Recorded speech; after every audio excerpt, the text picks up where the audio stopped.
In the deepest forests of North America, where winter transforms the landscape into a white and desolate wasteland, there exists a creature whose mere mention was enough to make even the bravest Native American warriors tremble with fear. The Wendigo, being of insatiable hunger, that represents the darkest potential of humanity's, not just a legend, but a warning about the limits we should never cross. This video will explore the complete mythology of the Wendigo, from its origins in the Algonquian tribes to its representation in modern culture. We will analyze the psychological, cultural, and historical aspects of this legend, as well as documented cases of the so-called Wendigo psychosis, and how this ancestral entity continues to fascinate and terrify us. By the end of this video, you will not only understand why the Wendigo is considered one of the most disturbing entities in North American folklore, but also recognize how this legend served as a powerful mechanism of social control and a reflection of the deepest fears of societies constantly battling extreme hunger and isolation, and why, even today, the Wendigo continues to haunt our collective imagination. In the depths of the frozen forests of Northern America, where the wind howls through ancient pines and snow buries all life for endless months, one of the most chilling legends of native folklore was born: the Wendigo. When European explorers first ventured into these icy lands in the 17th century, they encountered Algonquian tribes who shared stories about a terrifying creature that arose with the desperation of winter. In their journals, Jesuit missionaries like Paul Lejeune recorded with trembling hands the accounts they heard around native campfires. Wendigo, the one possessed by uncontrollable hunger, a being that was once human, but having given in to the temptation of human flesh during winters of extreme famine, transformed into something monstrous.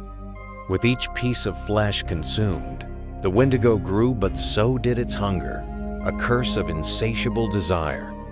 In these lands where winter could mean certain death, the myth of the Wendigo was not just a tale to frighten children, it was a solemn warning: preserve your humanity even in the darkest moments.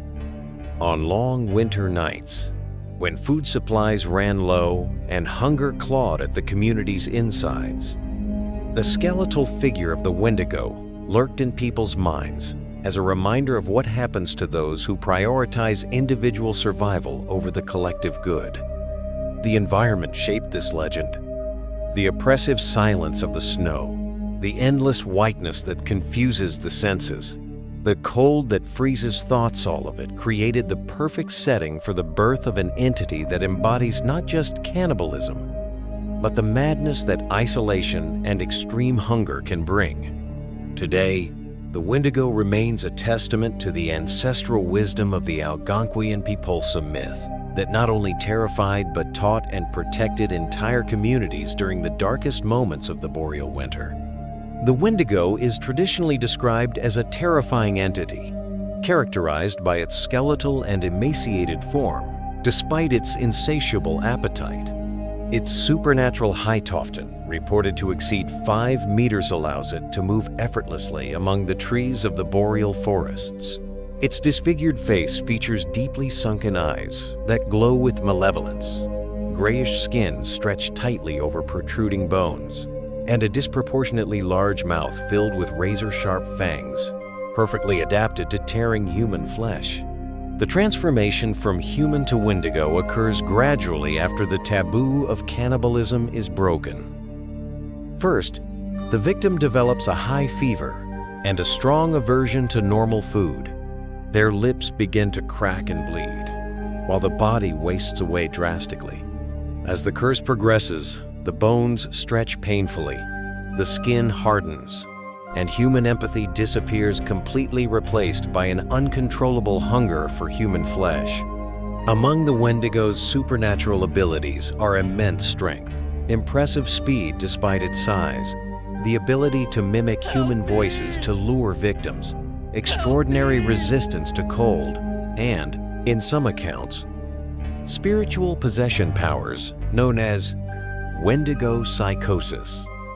Regional variations are significant. To the Ojibwe of the northern Great Lakes, the Wendigo had a heart of ice and freezing breath. The Cree of the far northern regions described it with moose antlers and thick fur, adapted to the Arctic environment. Among the Montagnais of Quebec, the creature was smaller, more agile, and known for stealthy attacks. Some tribes of the Great Lakes region attributed the ability to control snowstorms to the Wendigo, while in the Rocky Mountains, it was believed to transform into mist to infiltrate shelters during winter nights. Wendigo psychosis has been classified by anthropologists as a culture-bound syndrome specific to Algonquian tribes. It is characterized by an obsessive fear of transforming into a Wendigo, accompanied by cannibalistic urges, extreme aversion to normal food, and self-destructive behavior. It typically manifested during harsh winters, when isolation and food scarcity reached critical levels. The most notorious case is that of Swift Runner, a Cree hunter who, during a brutal winter in Alberta, Canada, murdered and consumed 8 members of his own family, including his wife and children. When captured by the Northwest Mounted Police, Swift Runner confessed, claiming he was possessed by the spirit of the Wendigos, despite evidence that food supplies had still been available. He was tried, convicted, and hanged. This case sparked intense debate about legal responsibility versus cultural influence, and led to reinforced community support measures during severe winters. Other notable cases include Jack Fiddler, an Ojibwe shaman who confessed to killing over 14 individuals who showed signs of Wendigo transformation, believing his actions were merciful. In 1907, Fiddler was arrested for these preventive killings, exposing a cultural clash between native spiritual practices and colonial legal systems. Modern analysis of these cases reveals a complex intersection of psychological and cultural factors. Contemporary psychiatrists often reclassify the condition as a form of psychosis induced by extreme stress, complex post-traumatic stress disorder, or a culturally shaped expression of severe eating disorders. However, medical anthropologists argue for the importance of understanding the phenomenon within its original cultural context, where the line between mental illness and spiritual experience was fluid. This syndrome demonstrates how belief systems shape the expression of psychological suffering, and how collective historical trauma can manifest across generations in culturally specific forms. The Wendigo emerges as a powerful contemporary metaphor for unchecked consumption and environmental destruction. Environmental anthropologists draw parallels between the Wendigo's insatiability and modern extractive capitalism, where the relentless pursuit of natural resources disregards ecological balance. The gradual transformation from human to monster mirrors the process by which societies normalize destructive practices, losing their connection to the natural systems that sustain them. In Jungian psychology, the Wendigo represents the collective shadow, the repressed aspects of the human psyche, linked to greed and self-destruction. As an archetype, it embodies the devourer, a manifestation of the impulse that consumes without ever being fulfilled. Jungian analysts note how the myth resonates universally because it confronts primitive human tendencies toward self-preservation taken to a pathological extreme, transcending its specific cultural origin. Contemporary indigenous communities voice concern over the cultural appropriation of the Wendigo in popular media, where it is often reduced to a generic monster, stripped of its moral and spiritual significance. Anishinaabe and Cree leaders stress that this hollowing out of the narrative undermines its role as a living teaching about ecological reciprocity and communal responsibility. Anthropologically, fear of the Wendigo served as a sophisticated social control mechanism in communities where survival depended on cooperation. The threat of transformation discouraged not only literal cannibalism, but also metaphorical devouring behaviors such as excessive hoarding of resources or neglecting the vulnerable during crises. The myth fostered social cohesion, encouraging mutual vigilance and care for collective well-being. This demonstrates how traditional societies used mythic narratives not merely for entertainment, but as complex regulatory systems encoding values essential to cultural and physical sustainability in harsh environments. Algonquian communities developed complex protective systems against the threat of the Wendigo.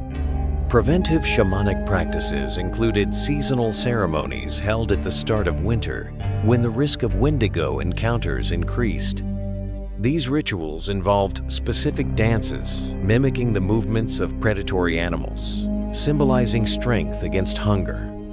Shamans led purification rites using smoke from sacred herbs, especially cedar, and sage believed to repel malevolent entities and strengthen the human spirit against possession. Protective amulets were crafted from the bones of specific animals, particularly moose and wolves' natural predators, symbolizing resilience.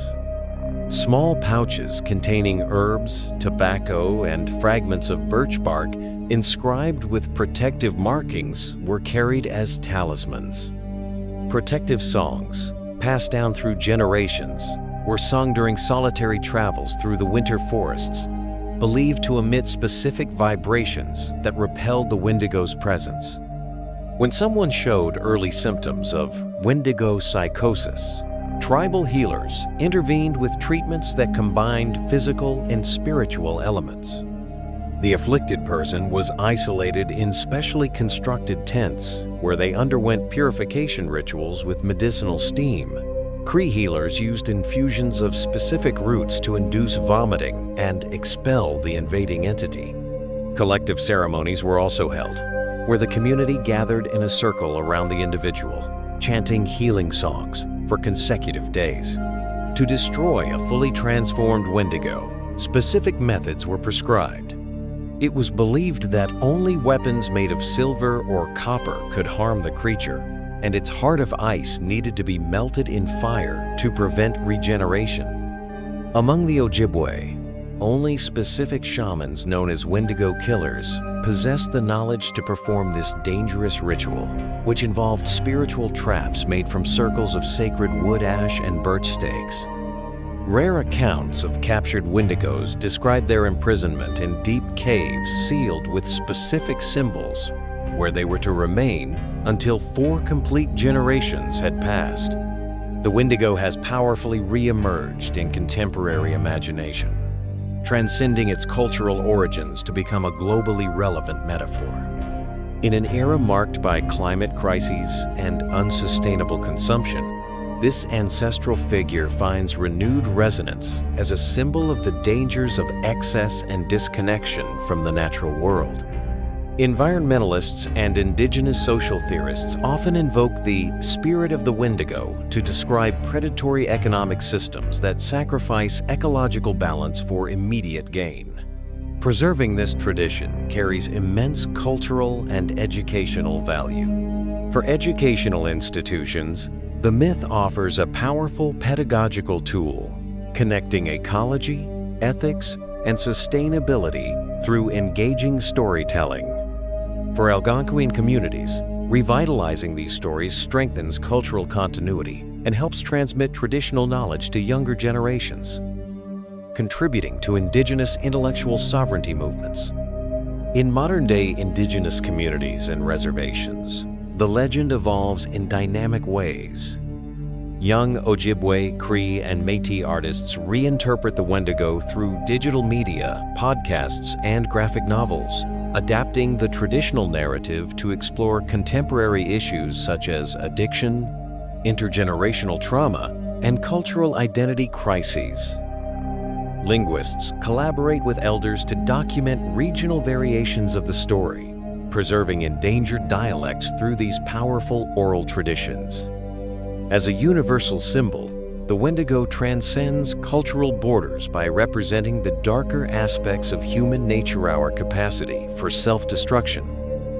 Driven by insatiable greed. Its paradoxical nature, being both victim and monster, reflects humanity's complex relationship with its own destructive impulses.